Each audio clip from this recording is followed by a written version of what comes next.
السلام علیکم ورحمۃ اللہ وبرکاتہ۔ الحمد للہ رب العالمین والصلاة والسلام علی رسولہ الکریم وعلی آلہ وصحبہ ومن سار علی نہجہ الی یوم الدین وسلم تسلیما کثیرا، اما بعد۔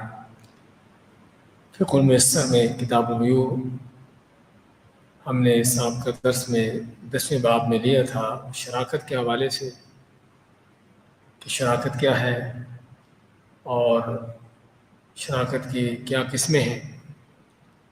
اس کے بعد باب نمبر 11 ہے کرایہ مزدوری کا بیان، کرایہ رینٹ۔ تو جس طرح کی خرید و فروخت ہوتی ہے ایسے ہی رینٹ کے اور کرائے کے احکامات ہیں۔ تو اس کا معنی کیا ہے؟ کرایہ جس کو اجرت کہتے ہیں، اجرا اجر سے مشتق ہے اور اس لیے ثواب کو اجر کا نام دیا جاتا ہے۔ اور اصطلاحی طور پر اجارہ جو ہے ایسا معاملہ ہے کہ جس میں کسی چیز کے جائز منافع یا حق استعمال معینہ رقم کے بدلے میں دوسرے شخص کو منتقل کیے جاتے ہیں۔ غور کیجئے تعریف پر کہ کسی چیز کے جائز منافع یا اس کا حق استعمال ایک معینہ مدت کے لیے ایک معینہ رقم کے مقابلے میں اس کو منتقل کیا جاتا ہے۔ میں آپ سے یہ مائکروفون لیتا ہوں ایک دن کے لیے، تو مائکروفون میں خریدتا نہیں ہوں، میں کیا کرتا ہوں، اس مائکروفون کا جو فائدہ ہے اس میں یعنی کہ آواز پہنچانے کا دور تک وہ حاصل کرتا ہوں، سمجھے نا۔ آپ سے گاڑی لیتا ہوں رینٹ پہ، تو میں گاڑی خریدی نہیں ہے، گاڑی کیا کیا ہے، اس کو رینٹ پر لیا ہے تاکہ اس پر سواری کر کے جو کو سفر طے کرنا وہ کر سکوں، سمجھا۔ تو یہ ہے اجارہ۔ قرآن سنت میں اس کی کئی دلیلیں ہیں۔ فَإِنْ أَرْضَعْنَ لَكُمْ فَآتُوهُنَّ أُجُورَهُنَّ، عورتوں کے بارے میں جو مرضعہ ہے، دودھ پلانے والی، علامات اگر تمہارے بچوں کو دودھ پلاتی ہیں تو ان کی اجرت دو، اجورہن۔ تو یہاں پر آپ نے کیا کیا ہے کہ دودھ پلانے والی عورت کو اس کو بذات خود اجرت پر نہیں بلکہ اس کا فائدہ جو ہے اس سے دودھ پلانے کا وہ لیا آپ نے۔ اسی طرح موسیٰ علیہ السلام کے واقعے میں دو لڑکیاں جو تھیں تو ان میں سے ایک نے کہا یا ابت استاجرہ ان خیر من استاجرت القوی الامین، کہ ابا جان اسے اجرت پر رکھ لو، مزدوری پر رکھ لو۔ یہاں پر دوسری مثال ہے، مرضعہ کی کیا ہے، اجرت ہے، یہاں پر کیا ہے، مزدوری ہے، موسیٰ علیہ السلام کی مزدوری ہے، اسے مزدوری پر رکھ دو۔ ان خیر من استاجرت القوی الامین، کیونکہ سب سے بہتر جو آپ نے مزدوری پر رکھا وہ کون ہے، جس کی دو شرطیں ہیں، قوی ہو، قوی کا معنی طاقتور ہو، اور ضروری طاقتور ہو، باصلاحیت ہو، سمجھے نا۔ آپ نے کسی کو آپ کا کوئی آئی ٹی کا کام ہے، اور ٹیکنیکل کام ہے، اس کے لیے کسی کو مزدوری پر رکھا ہے، وہ طاقت، اس میں طاقت کی تعلق، اس کا تعلق نہیں، اس میں تعلق کس چیز کا ہے، اس کی صلاحیت سے، کام کرنے کی صلاحیت، تو یہ قوی ہے۔ امین، امانت دار، یعنی کام کو صحیح کرنا جانتا ہو، صحیح کرتا ہو، اس میں کوئی اونچ نیچ کرتا ہو، تو یہ بھی اجرت کے معنی میں آتا ہے۔ اسی طرح اللہ کے نبی صلی اللہ علیہ وسلم ہجرت کے موقع پر حدیث میں ہے استاجر رجلا من بنی الدیل ہادیا خریتا، آپ نے رستے کو اچھی طرح، رستوں کا ماہر شخص جو اس کو اجرت پر لیا، کیا نام تھا اس کا؟ ہاں، نبی صلی اللہ علیہ وسلم نے ہجرت کے موقع پر اجرت پر کس آدمی کو لیا تھا صاحب؟ یاد نہیں؟ عبداللہ ابن اریقط، عبداللہ ابن اریقط، تو یہ تھا وہ شخص جو کہ آپ کے ساتھ آپ رستوں کو جانتا تھا. اچھا، اور اسی طرح اس شخص کے بارے میں وعید بھی آئی ہے جو مزدور کو پوری مزدوری نہ دے. مزدور سے کام تو لے لے لیکن اس کی مزدوری نہ دے. تو آپ آتے ہیں کہ اللہ تعالیٰ ماتا ہے کہ 3 آدمی ہیں کہ جن کا قیامت کے دن میں ان سے جھگڑا کرنے والا ہوں گا. ان میں سے وہ شخص استاجر اجیرن فاستوفی منہ ولم یؤتہ اجرہ، کہ جس نے کسی مزدور کو کام پر رکھا، کام اس سے پورا لے لیا لیکن اس کی مزدوری اس کو نہ دی. تو یہ بھی اس میں اجیر کا. اور دوسرے حدیث میں آپ فرماتے ہیں آت الاجیرہ اجرہ قبل ان یجف عرقہ، کہ مزدور کا پسینہ خشک ہونے سے پہلے ہی اس کو اس کی اجرت دے دو. تو یہ ساری دلیلیں ہیں اجرت کی. اچھا، اجارہ کی شرطیں کیا ہیں؟ اجارہ جو ہے یہ بھی لین دین کے معاملات میں سے ہے. اس میں سے وہی شرطیں جو ہم ہمیشہ پڑھتے چلے آ رہے ہیں کہ کرنے والا، یہ معاملہ کرنے والا عاقل ہو، بالغ ہو، آزاد ہو، عقل مند ہو. یعنی عقل مند سمجھدار، یعنی کہ سمجھدار ہو، پاگل نہ ہو، سمجھدار ہو، بالغ ہو اور آزاد ہو. دوسری شرط یہ ہے کہ کرائے کا نفع متعین ہو. جو چیز کرائے پر لی جا رہی ہے آپ اس کو کس میں استعمال کریں گے؟ گاڑی لی آپ نے، گاڑی کہاں لے کے جائیں گے؟ سمجھے نا؟ آپ کہاں کا سفر کرنا چاہتے ہیں تو اس کا نفع متعین ہے. آپ نے فرض کرو کسی آدمی کو مزدوری پر لیا ہے، اس آدمی سے کیا کام لیں گے؟ تو نفع متعین ہو تو اس سے آپ نے کیا کام لینا ہے. آپ نے دکان کرائے پر دی ہے.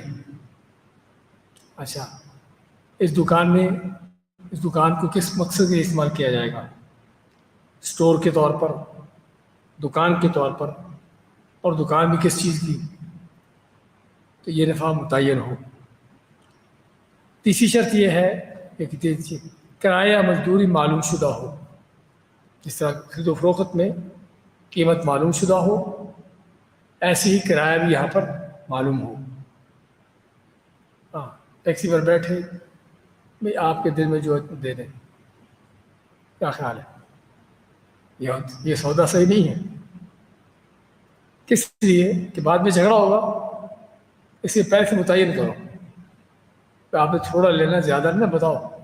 یہ نہیں کہ جو دل میں آئے دے دے، جو آپ مناسب سمجھے دے دیں، یہ غلط ہے. تو اس لیے کرایہ متعین ہو، معلوم شدہ ہو، کیونکہ یعنی کہ کرایہ بھی یہ بھی عقد معاوضہ ہے. اگر ہمارے پاس 2 طرح کے ہوتے ہیں، ایک عقد تبرع ہے اور ایک عقد معاوضہ ہے. کیا فرق دونوں کے اندر ہے ابراہیم؟ عقد تبرع اور عقد معاوضہ. ہاں، تبرع یعنی آپ نے، یعنی کہ ایک رضا کرانہ طور پر، والنٹری کے طور پر. اس میں تبرع یعنی کہ کوئی نیکی کا کام ہے، کوئی اس طرح اس میں آپ بغیر کسی کرائے کے، بغیر کسی معاوضے کے کام کرتے ہیں. اور معاوضہ جس میں باقاعدہ آپ کوئی چیز لیتے ہیں اس کے مد مقابل. تو خرید و فروخت کی طرح کرایہ کا یہ اجارہ بھی معاوضہ ہے، عقد معاوضہ ہے، تبرع نہیں ہے. اس لیے اس کی مزدوری معلوم شدہ ہونی چاہیے. معلوم ہو کتنی ہے، کس چیز میں ہے، کہ کون سی کرنسی میں ہے، فرض کرو، اس سے ہر چیز معلوم ہو. چوتھی شرط ہے کہ اس سے جو نفع حاصل ہوتا ہو جائز ہو. یعنی جو اس کرائے کی چیز سے نفع آپ نے لینا ہے وہ جائز ہو. لہذا زنا گانے بجانے کے سامان کی اجرت صحیح نہیں ہے. آپ کوئی گانے بجانے کے آلات اجرت پر لیتے ہیں، نہ تو ان کا خرید و فروخت کرنا جائز ہے، نہ اس کا اجرت پر لینا دینا جائز ہے. سمجھے نا؟ وہ آدمی آپ سے شراب نے کہ گلاس کپ آپ سے کرایہ پر لیتا ہے، میں کیا کرو گے؟ اس میں شراب پئیں گے، جائز نہیں ہے۔ آپ کہو کہ شراب پینا، اس کا میرا کیا تعلق ہے؟ آپ کا تعلق یہ ہے کہ آپ نے اس کو کرایہ پر دیا ہے۔ آپ کے پاس دکان ہے، آپ نے کسی حلاق کو، باربر کو دی ہے دکان، اس میں کیا کرے؟ داڑھی مونڈے، ہاں تو حرام ہے۔ دکان دی ہے کسی جنرل سٹور بنانے کے لیے جس میں سگریٹ، اس طرح کی حرام چیزیں ہیں۔ ہاں یہ دیکھیے ذرا، ایسی چیزیں ہمارے یہاں چلتی ہیں اور ان میں کوئی قباحت نہیں سمجھی جاتی، حرام ہے، کیونکہ ولا تعاونوا علی الاثم والعدوان، تو منافع جو ہے، نفع اس سے جو ہے جائز ہو۔ پانچویں شرط، نفع پورا پورا حاصل کرنا ممکن ہو، اس سے پورا نفع حاصل کیا جا سکتا ہو۔ اس کی مثال دی جاتی ہے کہ کسی ایسی چیز کی حفاظت جس میں دیکھنے کی ضرورت ہے، وہاں پر کسی اندھے کو بٹھا دے، نابینے کو، حالانکہ وہاں پر دیکھنے کی ضرورت ہے، تو جس بیچارے کو نظر نہیں آتا وہ کیا دیکھے گا، کیا کرے گا؟ تو اس لیے ایسا یعنی کہ نفع پورا پورا حاصل کرنا ممکن ہو، یعنی ایسے آدمی کا مزدور رکھا جائے کہ جس سے وہ کام لیا جا سکتا ہو۔ ایک آدمی ویسے ہی کمزور ہے، کچھ بھاری چیز اٹھا نہیں سکتا، تو اس کو آپ وہ کہے کہ میں اپنے آپ کو پیش کرے مزدوری کے لیے، تو صحیح نہیں ہے۔ اچھا، چھٹی شرط یہ ہے کہ نفع کرایہ پر دینے والے کی ملکیت ہو۔ اس طرح خرید و فروخت میں چیز جو بیچی یا خریدی جا رہی ہے بیچنے والے کی ملکیت میں ہو، ایسے ہی یہاں پر بھی کرایہ میں یا پھر مائکروفون لیا آپ کی ملکیت میں ہو، سمجھے نا؟ کرایہ بھی آپ کی ملکیت میں ہو، آپ کو اس میں تصرف کرنے کا حق ہو، اجازت ہو۔ تو جس طرح خرید و فروخت ہے ایسے یہ بھی ہے۔ اور ساتویں شرط یہ ہے کہ اس کا وقت بھی معلوم شدہ ہو، کتنے وقت کے لیے، ایک دن کے لیے، 2 دن کے لیے، کتنے گھنٹے کے لیے، کتنے مہینوں کے لیے، وہی بھی ہے۔ مکان رینٹ پر لیا ہے، کتنے مدت کے لیے ہے، وہ بھی معلوم شدہ ہو۔ تو یہ ساری کرائے کی شرطیں ہیں۔ اس سے متعلقہ احکامات میں سے ایسی چیزیں جس میں اللہ تعالیٰ کی عبادت مقصود ہوتی ہے، قربت الہی مقصود ہے، ایسی چیزوں میں کرایہ جائز نہیں ہے۔ یعنی قرآن کی تلاوت کرنا، اس پر کوئی اجرت لینا، یہ حرام ہے۔ لیکن قرآن سکھانا، قرآن کی تعلیم دینا، یہ جائز ہے۔ فرق کیا ہے؟ فرق یہ ہے کہ قرآن کی تلاوت محض عبادت ہے، قرآن کی تلاوت کرنا محض عبادت ہے، جیسے نماز عبادت ہے، اسی طرح قرآن کی تلاوت محض عبادت ہے، تو اس میں اجرت لی جا سکتی۔ لیکن تعلیم یہ انسان کا ایک اس کا کہ آپ کہہ لیجئے کہ اس کی طرف سے ایک محنت مشقت ہو رہی ہے، ہاں جی، تو دوسرے کو نفع دیا جا رہا ہے، اس لیے اس میں قرآن کی تعلیم دینے میں اس میں اجرت لی جا سکتی ہے۔ لیکن خالی تلاوت کرنے میں، اذان دینے میں، امامت میں، فتویٰ دینے میں،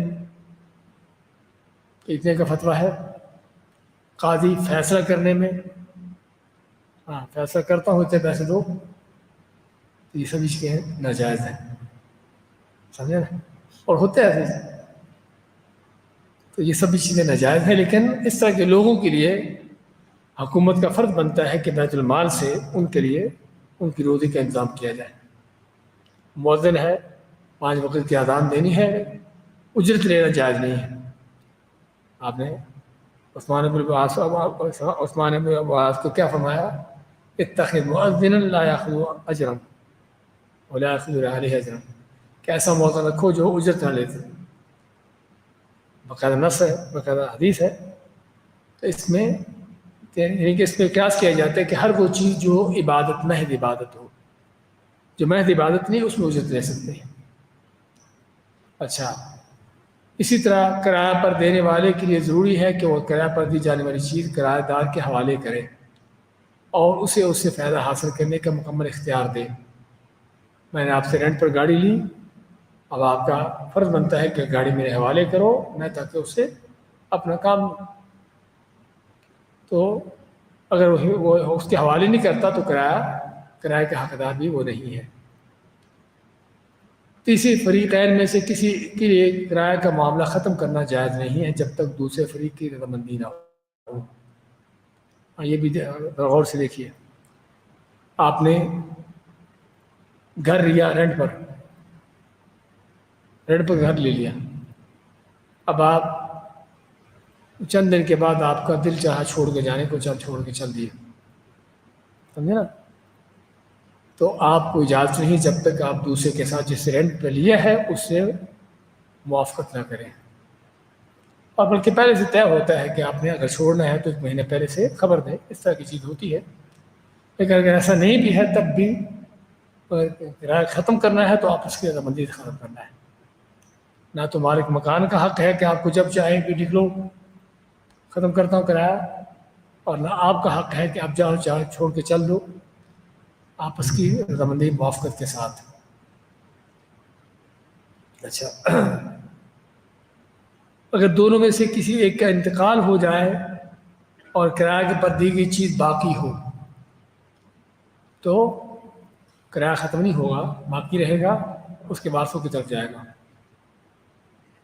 آپ نے رینٹ پر مکان لیا، مالک فوت ہو گیا تو کیا کرایہ ختم ہو جائے گا؟ نہیں، مکان باقی ہے تو کرایہ باقی ہے۔ ہاں، مکان ختم ہو جائے گا تو کرایہ ختم ہو جائے گا، سمجھے نا؟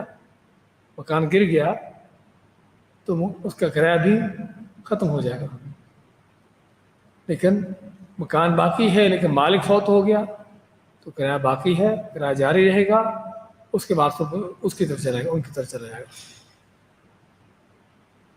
اسی طرح جو چیز کرایہ پر دی گئی ہے اگر وہ ختم ہو جائے یا اس کا نفع بند ہو جائے تو اس کا کرایہ بھی بند ہو جائے گا۔ جس طرح چھپایا ہے، گھوڑا لیا تھا کرایہ پر، مر گیا تو کرایہ بھی اس کا ختم ہو گیا۔ مکان کرایہ پر جس طرح بتایا ہے کہ گر گیا مکان تو کرایہ بھی اس کا ختم ہو گیا۔ اب یہ نہیں کہ آپ نے سال کا ایگریمنٹ کیا ہے، سال پورا کرو، یہ نہیں۔ اور اس کا مطلب ہے کہ یہ ہوا، ختم ہونے کا معنی یہ ہوا کہ فرض کرو اگر آپ نے سال کا کرایہ دے دیا ہے ایڈوانس، اور سال ختم ہونے سے پہلے مکان گر گیا تو آپ کو باقی جو بچا ہے اس کا واپس لینے کا حق ہے، پورا آپ کو واپس لینے کا حق ہے۔ تو یہ ہے کرائے کے حوالے سے۔ آگے چلتے ہیں، کھیتی باڑی اور سیرابی کا بیان۔ کھیتی باڑی جانتے ہیں نا عبداللہ؟ کھیتی باڑی جانتے کیا ہوتی ہے؟ ہاں، کیا ہوتی ہے؟ کی ہے کبھی؟ ہاں، ایگریکلچر۔ تو یہاں پر 2 چیزیں ہیں، ایک کھیتی باڑی ہے اور دوسرا سیرابی ہے۔ عربی میں جس کو کیا کہتے ہیں؟ المزارعۃ والمساقات۔ ہاں جی، 2 چیزیں ہیں۔ اچھا، مزارعت کیا ہے؟ مزارعت کسی شخص کو کھیتی باڑی کے لیے زمین دینا۔ مزارعت زرع سے ہے کہ کھیتی باڑی کرنا، تو کسی کو زمین دینا کھیتی باڑی کرنے کے لیے، یا زمین اور بیج دینا تاکہ کھیتی کرنے والا اس کی نگرانی کرے اور اس سے حاصل ہونے والی آمدن میں اس کی مخصوص پرسنٹیج مقرر کرنا۔ میری زمین ہے، میں زمین آپ کو دیتا ہوں، آپ اس میں کھیتی باڑی کریں، سمجھے نا؟ اور اس کھیتی باڑی میں سے جو حاصل ہو اس میں ہم پرسنٹیج مقرر کر لیں کہ آپ کا 50% آپ کا ہوگا، 50 میرا ہوگا، یا 40% آپ کا، 60 میرا، جو بھی طے ہو جائے، لیکن پرسنٹیج طے ہو، سمجھے نا؟ اچھا، کرایہ بھی ہو سکتا ہے، جس کو ہم ٹھیکے کا نام دیتے ہیں، وہ بھی ہو سکتا ہے۔ جبکہ مساقات کیا ہے؟ مساقات یعنی سیرابی، وہ ہے درختوں کی، یعنی مزارع ہے فصل کا، کھیتی کا، اور مساقات ہے درختوں کا، باغ کا۔ کسی شخص کو پھلدار پودوں کا قبضہ دینا یا ایسے پودوں کا قبضہ دینا جس سے کوئی فائدہ حاصل ہو. تو پھلدار ہونا شرط نہیں، آگے آئے گا ہمارے، تاکہ اس کی نگرانی کریں. یعنی آپ کا باغ ہے اور باغ میں پھل آنے والا ہے، آپ کیا کرتے ہیں؟ باغ لے لیتے ہیں. کیا لیتے ہیں؟ باغ. نہ زمین لیتے ہیں نہ پورا کھیت لیتے ہیں، باغ لیتے ہیں. تو باغ کے لیے کس لیے لیتے ہیں؟ کہ تاکہ اس کی نگرانی کی جائے، اس کے پھل جو آنے والا ہے اس کو صحیح طریقے سے اتارا جائے. تو یہ ہے مساقات. کسی شخص کو پھلدار پودوں کو قبضہ دینا تاکہ اس کی نگرانی کرے اور پھلوں کی پیداوار میں سے اس کے لیے معلوم شدہ شرح مقرر ہو. یعنی باغ میرا ہے، آپ کو میں نے دے دیا تاکہ آپ اس کی نگرانی کرو، پھلوں کو دیکھو، اور جو پھل اترے گا اس میں سے پرسنٹیج رکھنے، اتنا آپ کا ہوگا اتنا میرا ہوگا. سمجھے نا؟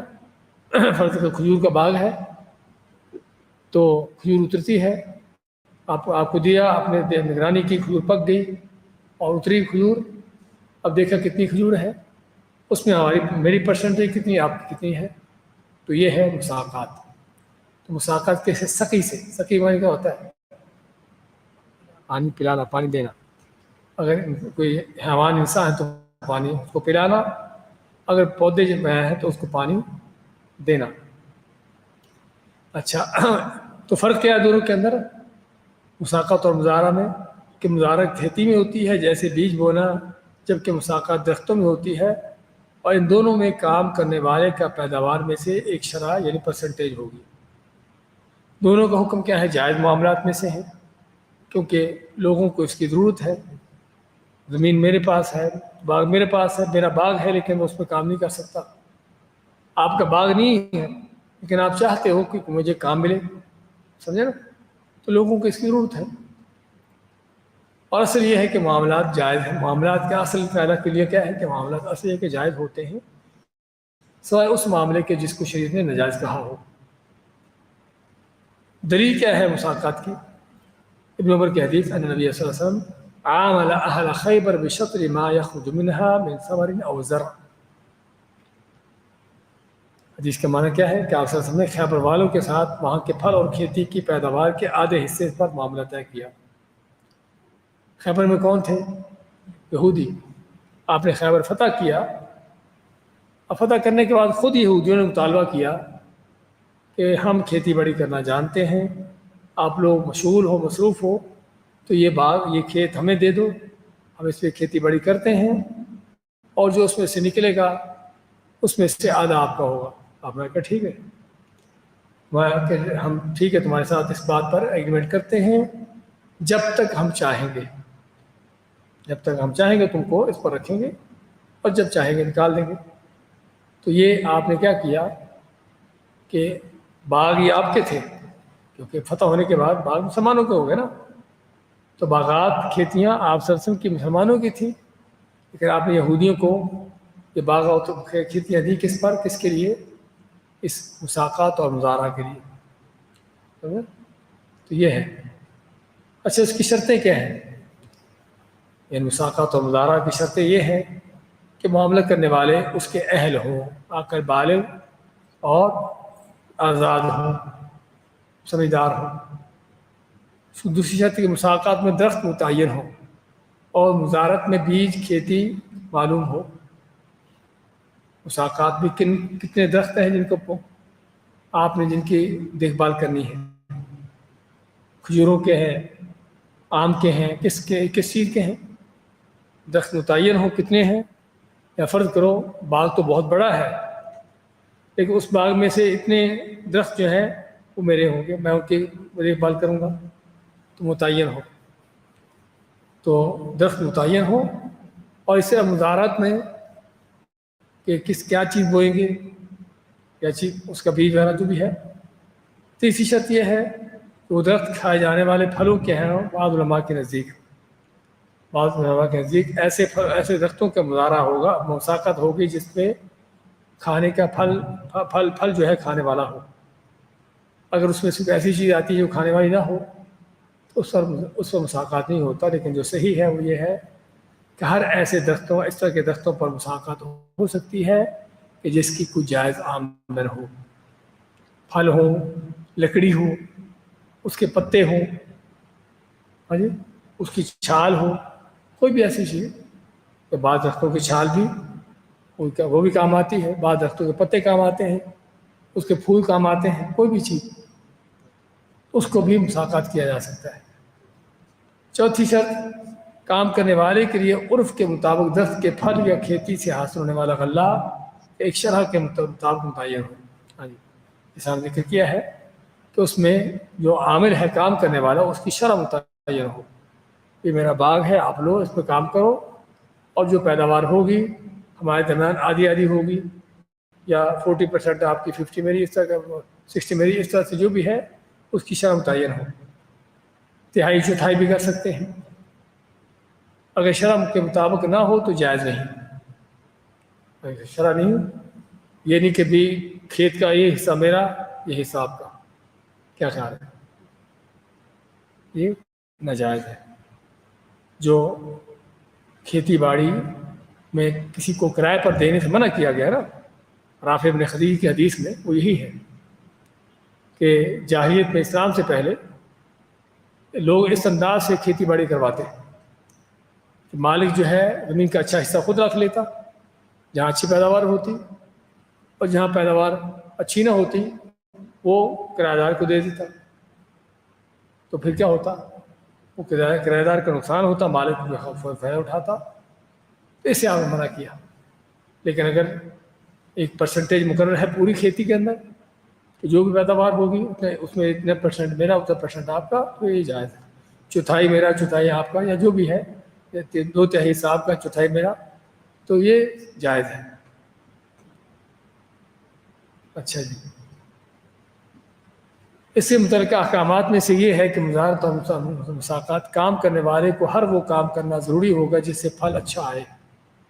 اب یہاں پر 2 آدمی ہیں، ایک باغ کا مالک ہے اور دوسرا کام کرنے والا ہے. تو کام کرنے والے کے پر فرض ہے کہ کھیتی باڑی کا یا باغ کا کام کرتے ہوئے ہر وہ چیز کرے جس سے پھل اچھا آئے، کھیتی اچھی ہو. جیسے جتائی، سنچائی، صفائی، یہ کیا چیزیں ہیں؟ ہاں، جتائی کیا ہے؟ اسی پتا. جتائی یعنی اس میں ہل چلانا، ہل چلانے کی اگر ضرورت ہے اس میں. سنچائی یعنی پانی دینا، اس کی صفائی کرنا، حفاظت کرنا. تعبیر، پولینیشن، یہ تو جانتے ہوں گے، سمجھا؟ بات رکھتا ہوں جیسے کھجوریں ہیں، اس کی پولینیشن کرنا ہوتی ہے. پھلوں کو خشک کرنا، بات کا کھجور جو ہے وہ ایسے ہی نرم نہیں، اس کو خشک کرنا ہوتا ہے. یہ سارے کس کے کام ہیں؟ یہ کام ہے عامل کے، جو کام کرنے والا ہے اس کی ذمہ داری ہے.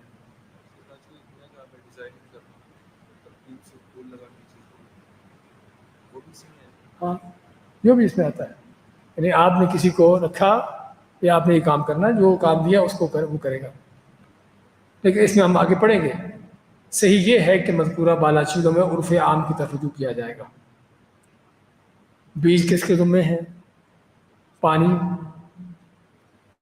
کہ اس کا خرچہ کس کے ذمے ہے؟ سمجھے نا، پانی جو سنچائی کا. اگر اس کو کوئی ہل چلانے کی ضرورت ہے وہ کس کے ذمے ہوگا؟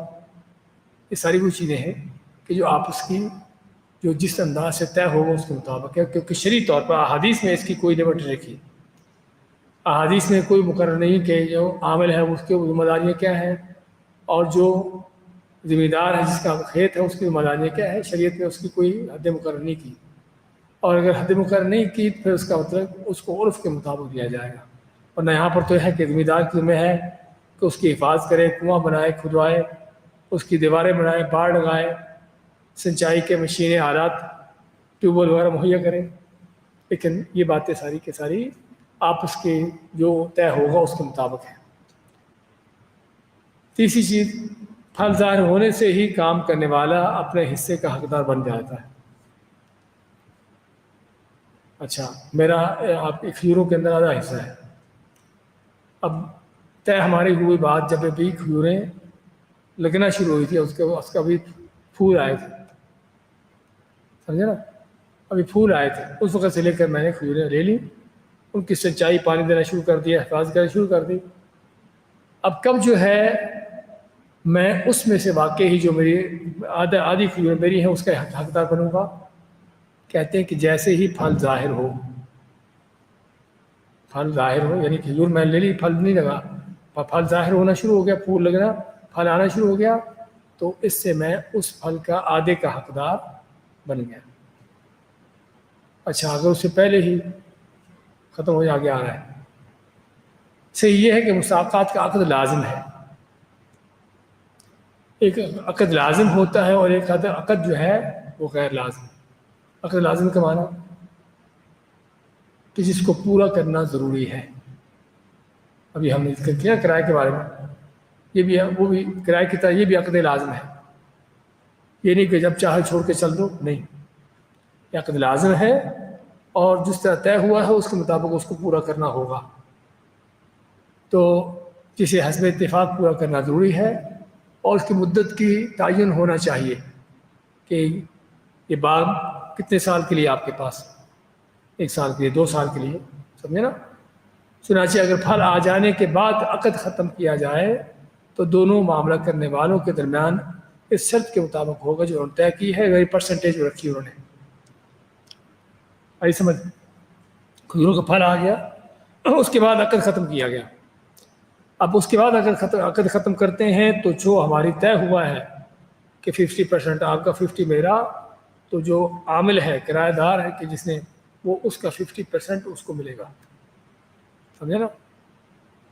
چاہے ابھی سے کھجور جائے نہیں پکی, ابھی کھجور لگ گئی ہے, پکی نہیں ہے, لیکن اس کے بعد عقد ختم ہوا تو پھر اس کا کیا ہوگا کہ جو عامل کام کرنے والا ہے اس کو جو پرسنٹیج طے ہوئی ہو اس کے مطابق اس کو پھل ملے گا.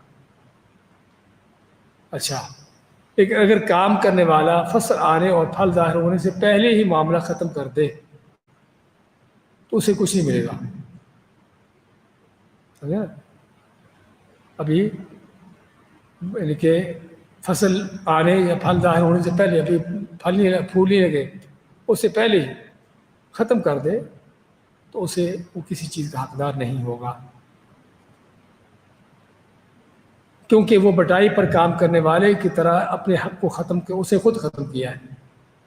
یعنی آپ دوسری الفاظ کرائے کی مثال دیتے, فرض کرو آپ گاڑی پر بیٹھے کہیں منامہ جانے کے لیے, کرایہ دے دیا آپ نے. اچھا, ابھی محرک سن کے لیے نہیں تھے تو آپ کو یاد آیا کہ آپ کا جو کام ہے محرک میں, ابھی جانا آپ کو صحیح نہیں ہے. آپ کیا کرو, گاڑی سے اتر جاؤ. تو کیا ہے, اسے کہو کہ وہ کرایہ واپس کرے؟ نہیں, آپ کرایہ واپس کرنے کے حقدار نہیں ہو, کیونکہ آپ نے خود ایگریمنٹ ختم کیا ہے. یہاں پر بھی یہی ہے, ایک مزدور آیا کھیت میں کام کرنے کے لیے, اس کو کھیت حوالے کر دیا, اسے ہفتہ 2 ہفتے مہینہ پانی وانی دیا, اس کے بعد چھوڑ کے چل دیا. تو یہاں کہتے ہیں کہ وہ کسی چیز کا حقدار نہیں ہوگا کیونکہ اس نے خود عقد ختم کیا ہے. اچھا, اگر تو اس نے کسی عذر کی وجہ سے معاملہ ختم کیا, ہاں یہ دیکھا جائے گا کہ اس کا چھوڑنے کی وجہ کیا ہے. اگر کوئی معقول عذر ہے کہ جس وجہ سے اس نے ختم کیا ہے تو اس پر پھر ضمانت نہیں ہوگی, ورنہ اس پر ضمانت بھی آتی ہے. یعنی آپ نے کام پہ, ایک آدمی نے آپ سے بھاگ لیا کہ میں اس کی سنچائی کرتا ہوں, اس کی دیکھ بھال کرتا ہوں, اور چند دن کے بعد اس نے چھوڑ دیا. اب چھوڑنے کا نقصان تو ہوگا نا آپ کو, سمجھے نا. تو کہتے ہیں کہ اگر تو اس نے کسی عذر کی وجہ سے چھوڑا ہے تو اس کی ضمانت اس پر نہیں ہوگی, ورنہ اس کو نقصان کا ذمہ دار ہوگا. باغ کے اندر جو نقصان ہوا ہے وہ فرض کر اسے چھوڑنے کی وجہ سے اس کا ذمہ دار ہوگا, اس کا عذر نہیں ہے. اب عذر ہے تو اس کو نقصان نہیں. اچھا, یہ ہے اگر جو کام کرنے والا اس نے چھوڑا ہے. اگر ذمہ دار جو باغ کا مالک اسے چھڑوایا ہے تو پھر کام کرنے والا پوری اجرت کا حقدار ہوگا. سمجھے نا. ٹیکسی کی مثال, ٹیکسی والے نے آپ کو اتار دیا, آپ اس سے پورا کرایہ واپس لینے کے حقدار ہو. آپ خود اتر گئے تو آپ حق نہیں ہیں. تو یہ قاعدہ کلیہ اس طرح کی جتنی چیز اس کے اندر. 5ویں چیز اگر کام کرنے والے نے اسی وقت اس وقت میں پانی دیا جب یا بیج بویا جس میں عموماً پھل آ جاتا ہے. اچھا، کسی نے گندم کا بیج بویا اس وقت جب کہ گندم پک چکی تھی اور یہ بیج بو رہا ہے، کیا خیال ہے؟ تو اس کے اس وقت بھی بیج بونے سے پھل نہ آیا، کھیتی نہ آئی، تو پھر جو ہے وہ اس چیز کا ذمہ دار ہوگا کہ اس نے لاپرواہی کی ہے، تو اس چیز کا ذمہ دار ہوگا، ضمانت دے گا، اگر ضمانت اس کو پڑتی ہے. چھٹا مساقات ایسے درختوں پر بھی ہو سکتی ہے جو ابھی تک بوئے نہ گئے ہوں، یعنی لونی کا درخت موجود ہو تو تبھی مساقات ہوتا ہے، بلکہ آپ نے کھجوروں کا باغ بونا ہے، کوئی آپ سے لیتا ہے کہ ٹھیک میں باغ بوتا ہوں، اس کی نگرانی کروں گا، اس پر بھی مساقات ہو سکتا ہے. یعنی ایسے درختوں پر بھی ابھی تک جو بوئے نہ گئے ہوں اور وہ درخت جو پہلے سے موجود ہوں، دونوں پر مساقات جائز ہے. آگے چلے، کافی ہے. ویسے سمجھ آ رہی کہ نہیں آ رہی؟ سمجھ آ رہی؟ اچھا، اگلا بھی لے لیتے ہیں، شفا، تاکہ ہم تھوڑا سا کور کرنے کی کوشش کریں. اچھا، شفا کیا ہے؟ شفا ہے شفا سے. شفا کیا ہوتا ہے؟ ہاں، ایک سے دو ہو جانا، ایک سے دو ہو جانا. اور ہمارے یہاں حق شفا معروف جو لوگ جانتے ہیں، خاص طور زمیندار لوگ حق شفا جانتے ہیں. تو شفا کیا ہے؟ شفا ہے شفا سے ایک چیز کا دو ہو جانا، کسی چیز کو دوسری کے ساتھ ملا دینا، دو چیزوں کو ملا دینا، یہ شفا ہے.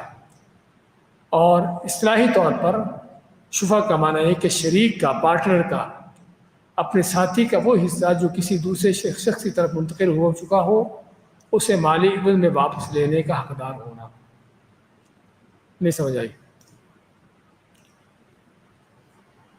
کھیت ہے میرے اور آپ کے درمیان مشترکہ، ہم دونوں پارٹنر ہیں کھیت کے اندر، یا مکان کے اندر، یا دکان کے اندر، کوئی بھی ایسی چیز، یا گاڑی میں، گاڑی میری اور آپ کی مشترکہ ہے.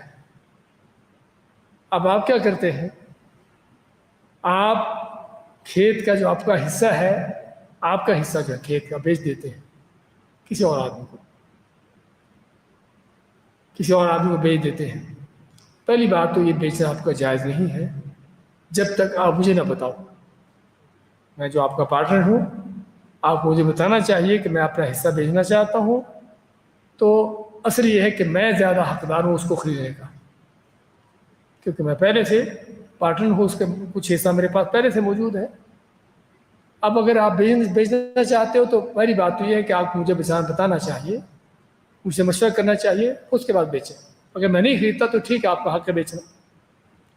یعنی فرض کرو کھیت ہے 10 ایکڑ کا، 20 ایکڑ کا، اور اس میں ہم مشترک، ہم دونوں شریک ہیں. یہ نہیں کہ 10 آپ کے 10 میرے، نہیں، ہم دونوں 10 کے اندر شریک ہیں، 20 کے اندر شریک ہیں. تو یہ ہے شفا. اس میں آپ اپنا حصہ جو ہے، آپ کا فرض کرو آدھا حصہ آپ کا، آدھا میرا ہے. آپ اپنا آدھا حصہ کسی اور کو بیچنا چاہتے ہو تو پہلے مجھ سے پوچھو، بتاؤ کہ میں بیچنا چاہتا ہوں تاکہ میں خریدوں. اچھا، میں کہوں میں خرید نہیں سکتا، میرے پاس اتنی طاقت نہیں ہے، ٹھیک ہے، آپ نے بیچنا چاہتا بیچ دو، تو اس کے بعد آپ بیچ سکتے ہیں.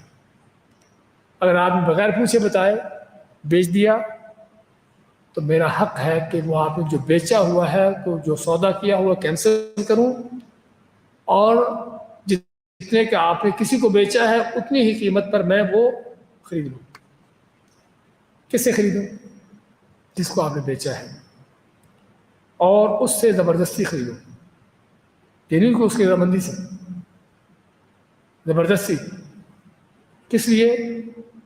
کیونکہ اصل میرا حق تھا اس کو خریدنا، نہ بیچنے والے کا حق تھا اس کو بیچنا، نہ خریدنے والے کا حق تھا اس کو خریدنا. اصل جو پارٹنر ہے اس کا حق ہے وہ خریدنا. تو اگر بغیر بتائے، بغیر اس کے مشورہ کیے، بغیر اس کو ان کے بتایا اسے بیچ دیا، تو اس کا حق ہے پارٹنر کا کہ جس کو اس نے بیچا ہے اس سے اتنے ہی قیمت پہ جتنے کو اس کو بیچا ہوتا ہے اس میں واپس دے دے. مثلا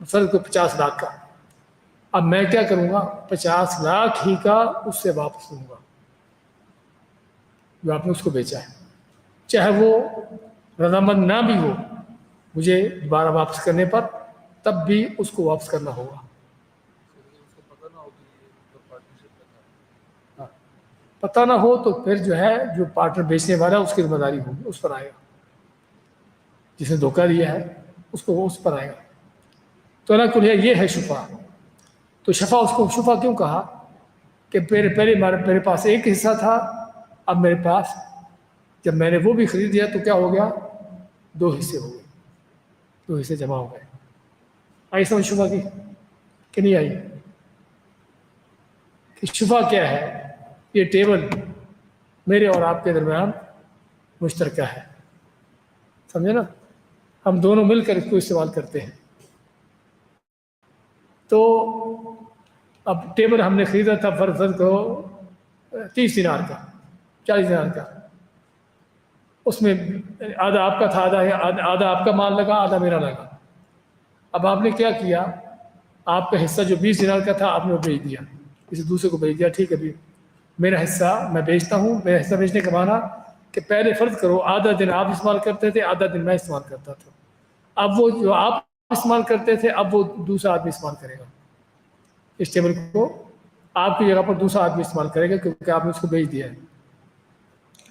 اب میں جو اس کا آپ کا پارٹنر تھا اس میں، پہلی بات تو آپ کو جائز نہیں تھا کہ مجھے بتائے بغیر بیچیں ٹیبل۔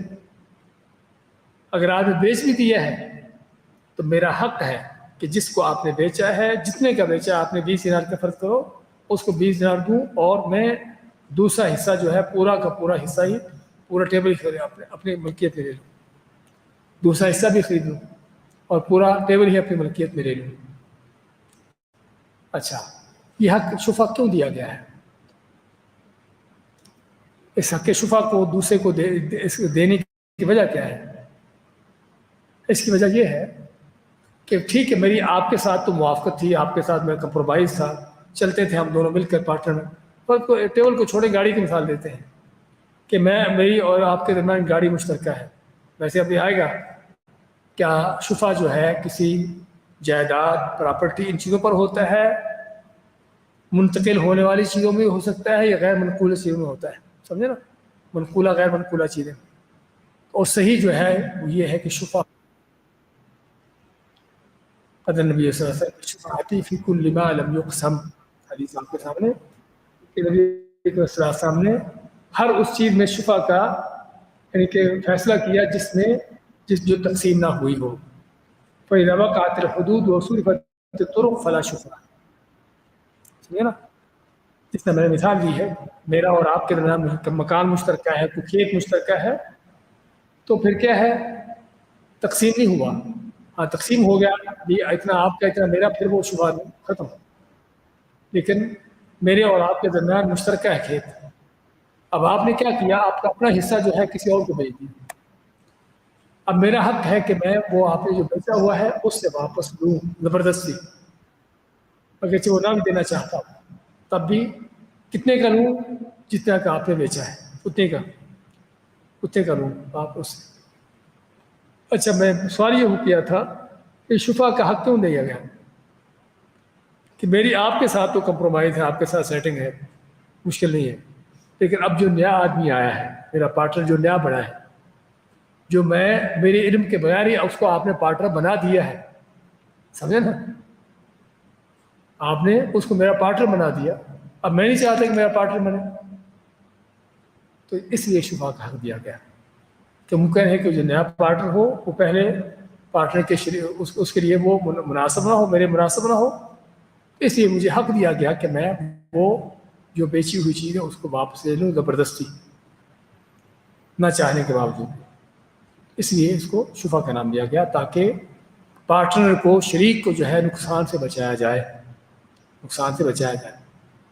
اور ہم بات کر رہے تھے کہ اس میں علماء کا اختلاف ہے کہ کیا صرف شفا جو ہے وہ پراپرٹی، دکان، مکان، کھیت، اس طرح کی چیزوں میں ہے، جو غیر منقولہ چیزیں ہیں، غیر منقولہ جانتے ہیں جو منتقل نہ ہو سکتی ہو بھائی، جو نقل نہ ہو سکتی، ایک جگہ دوسری جگہ اس کو شفٹ کیا جا سکتا ہو، اس کو کہتے ہیں غیر منقولہ۔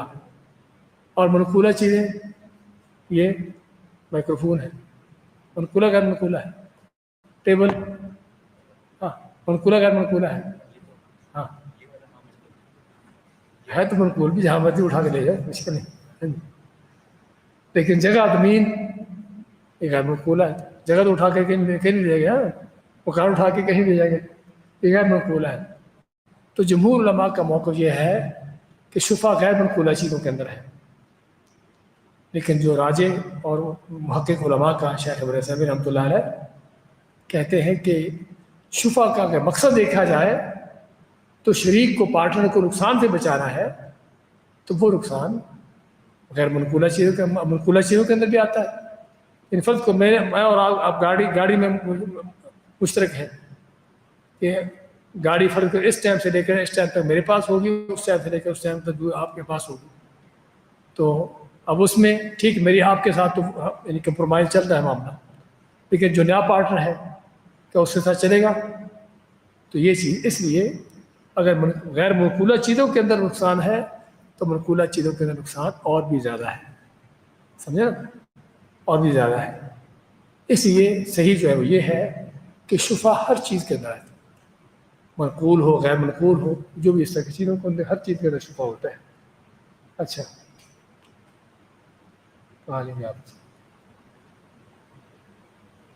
اچھا، حدیث کے اندر کیا ہے؟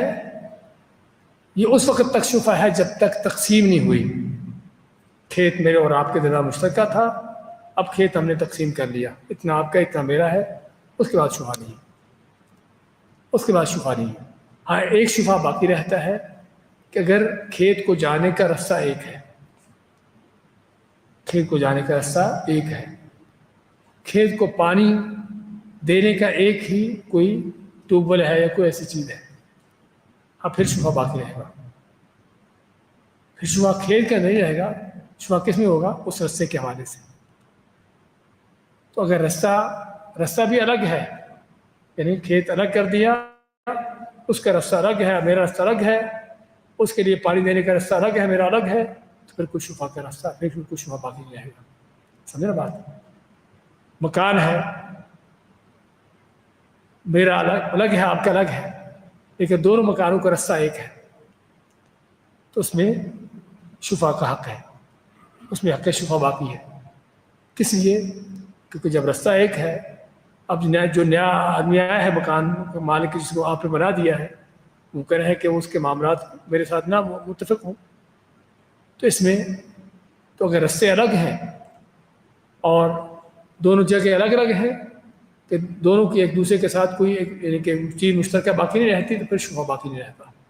شفا اس وقت تک ہے جب تک دونوں میں کس طرح کا کوئی چیزیں مشترکہ ہوں، تو یہ شفا ہے۔ اور جو صحیح ہے وہ یعنی کہ منقولہ چیز غیر منقولہ سب میں شفا ہوتا ہے، سمجھے نا۔ اور اس میں مزید کیا ہے؟ جی ہاں، تو یہ ہے حق شفا کے حوالے سے۔ ہاں یہ بھی ہے کہ اس کو نقد جو ہے خریدا جائے، ادھار نہ ہو، پوری چیز خریدی جائے، آدھی نہ خریدی جائے۔ یعنی فرض کرو میں آدھا کھیت خرید سکتا ہوں، میں کہتا ہوں میں آدھا خریدتا ہوں، نہیں، پورا خریدوں تب ہے۔ اگر پورا نہیں خرید سکتا تو میرا حق ساقط ہو جائے گا، میرا حق ساقط ہو جائے گا۔ اچھا یہ بھی اس میں کہ اگر شفا جو ہے مجھے پتہ چلا، بلکہ وہ آپ نے مجھے بتا دیا کہ میں اپنی چیز بیچ رہا ہوں بھائی، اور میں نے نہ خریدی، پھر مجھے حق شفا نہیں ہے، لیکن آپ نے میرے علم کے بغیر بیچی تو پھر مجھے حق شفا ہوگا۔ لیکن اگر مجھے بعد میں پتہ چلا،